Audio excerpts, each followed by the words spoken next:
आज का टॉपिक है भाई चार्ज ऑन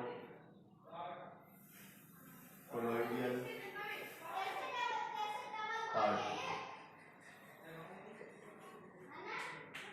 कोलोइडल पार्टिकल का मतलब कि हमने मान लीजिए कोई लिक्विड लिया, कोई भी लिक्विड हो सकता हो पानी हो सकता हो कोई अदर लिक्विड हो। किसी भी लिक्विड के अंदर अगर हमने कोई सॉल्यूट डाल दिया, किसी भी लिक्विड के अंदर अगर कोई सॉल्यूट डाल दिया है और उस सॉल्यूट के पार्टिकल का साइज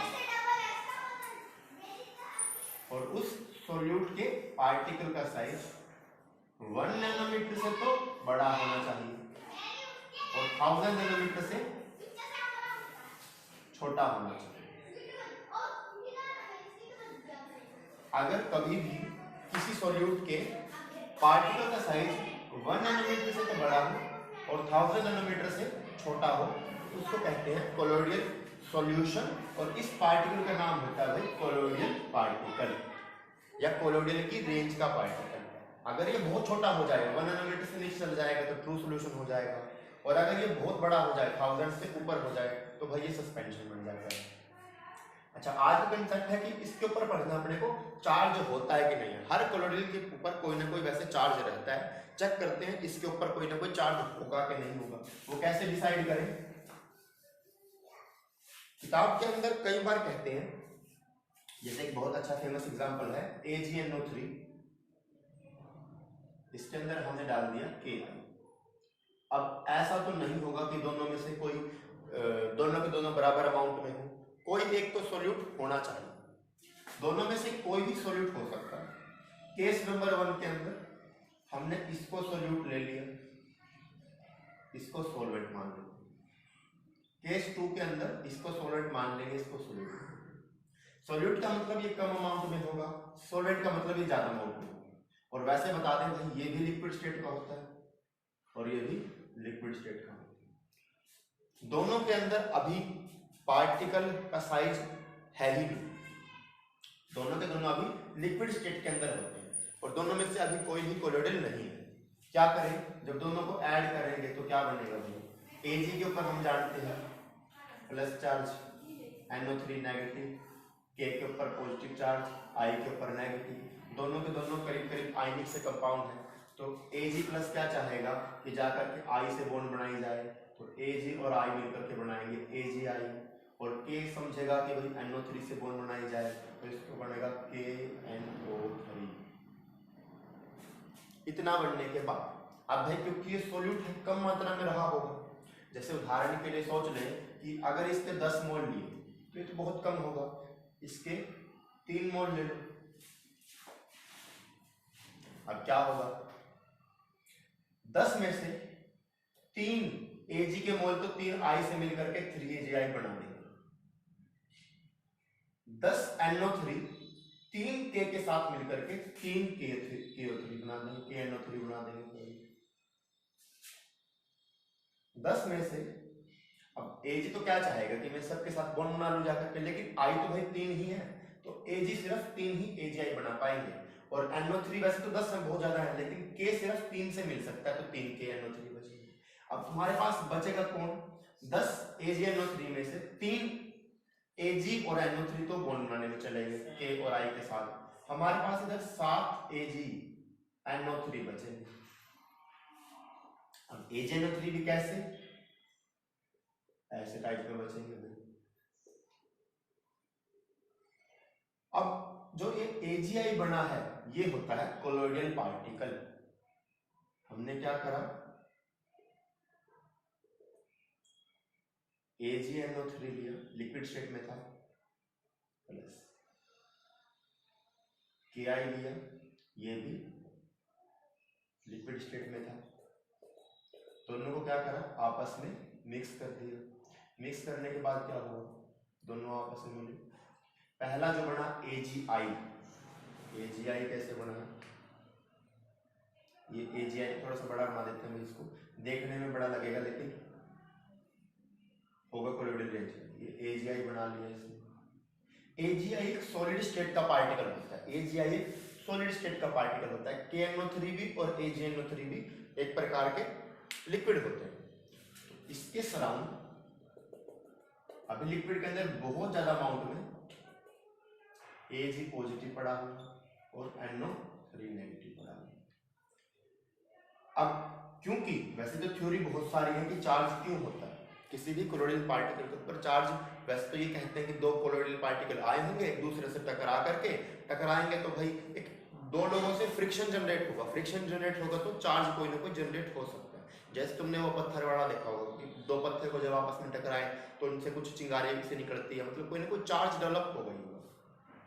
लेकिन ये थ्योरी इतनी ज्यादा फेमस नहीं है। ज्यादा फेमस थ्योरी है कि क्योंकि कोलोइडल पार्टिकल है एडजॉर्प्शन करना पसंद करेगा। एडजॉर्प्शन में भी किसको एडजॉर्ब करें? एडजॉर्प्शन में हमेशा यहां होती है प्रीफरेंशियल एडजॉर्प्शन। प्रीफरेंशियल एडजॉर्प्शन इसका क्या मतलब है? इसका मतलब है कि अगर Ag, इसको मिटा देते हैं मुझे भी ज्यादा समझ में आया। प्रीफरेंशियल एडजॉर्प्शन का मतलब है मेरे पास एक कोलोइडल पार्टिकल है AgI। अब इसके पास चॉइस है AgNO3 में से या तो Ag को एडजॉर्ब कर ले या NO3 को एडजॉर्ब कर ले।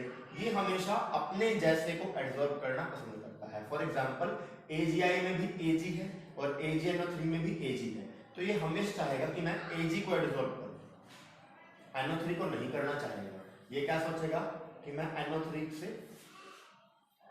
AgI या तो Ag को एडजॉर्ब करे या NO3 को एडजॉर्ब करे। लेकिन प्रीफरेंशियल एडजॉर्प्शन होती है। प्रीफरेंशियल का मतलब है कि अपने जैसे ही किसी को एडजॉर्ब करना पसंद करेगा। तो ये इन दोनों में से Ag को एडजॉर्ब करना पसंद करेगा। अब अगर Ag को एडजॉर्ब करेगा तो क्या होगा? Ag अपने साथ प्लस का चार्ज लेकर क्या आएगा?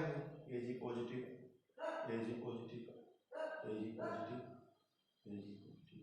इस तरीके से सारे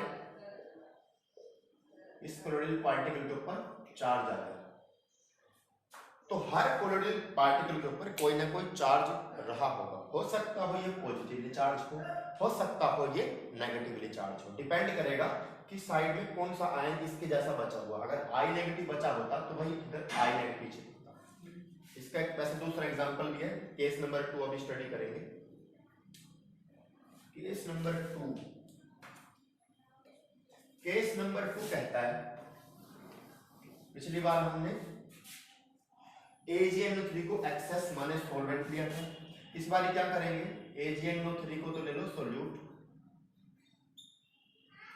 और Ki को ले लो सॉल्वेंट। मतलब ये बहुत ज्यादा अमाउंट में ले लो। मान लो आज ये 10 हो जाए, ये 3 हो जाए, तो क्या होगा? वही आज भी Ag प्लस है, NO3 नेगेटिव है, K पॉजिटिव है, I नेगेटिव है। एक चाहेगा I से जाकर के बॉन्ड बना दो, AgI बनेगा। साथ के क्या बनेगा? NO3 चाहेगा कि K से बॉन्ड बनाए तो ये बनेगा वही KNO3। चेक करो कितने हैं?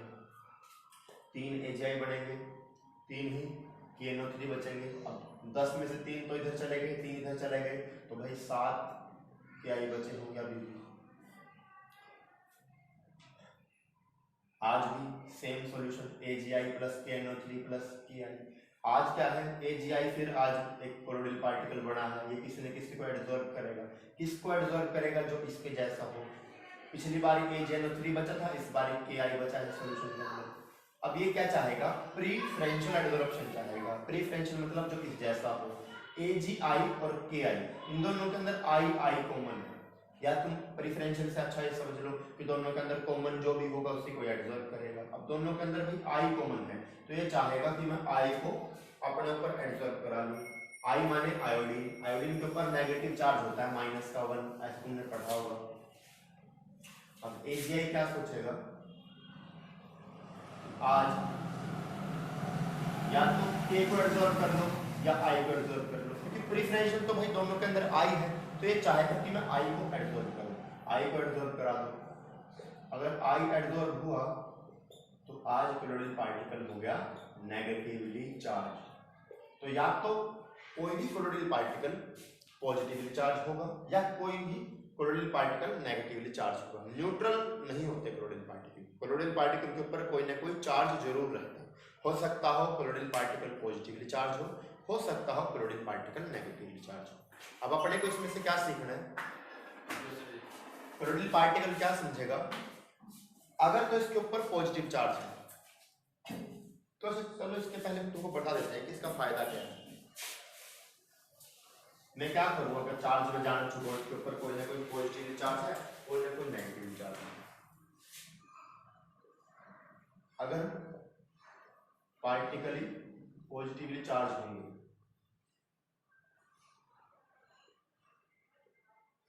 डबल रहेगा भाई,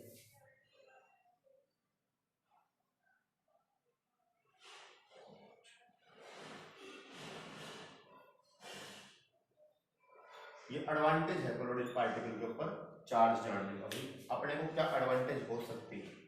अभी चलिए मान चलते हैं कि भाई कोलोइडल पार्टिकल के ऊपर प्लस चार्ज है, सारे कोलोइडल पार्टिकल के ऊपर सेम चार्ज होगा। अगर एक के ऊपर पॉजिटिव है तो सभी के ऊपर पॉजिटिव होगा। ऐसा नहीं हो सकता कि एक के ऊपर पॉजिटिव हो एक के ऊपर नेगेटिव हो।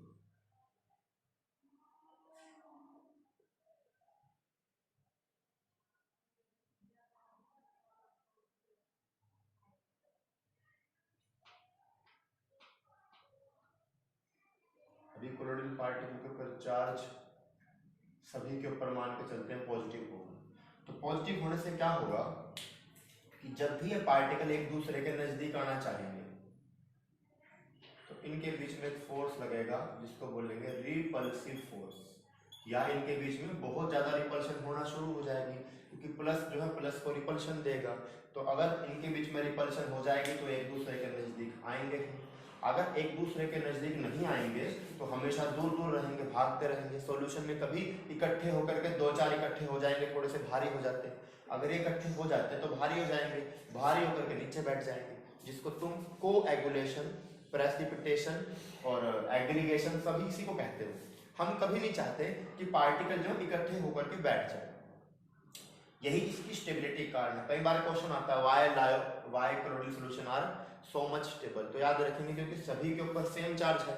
अगर नजदीक आए तो इकट्ठे होकर के भारी हो जाएंगे, नीचे बैठेंगे, इसी को प्रेसिपिटेशन कहते हैं।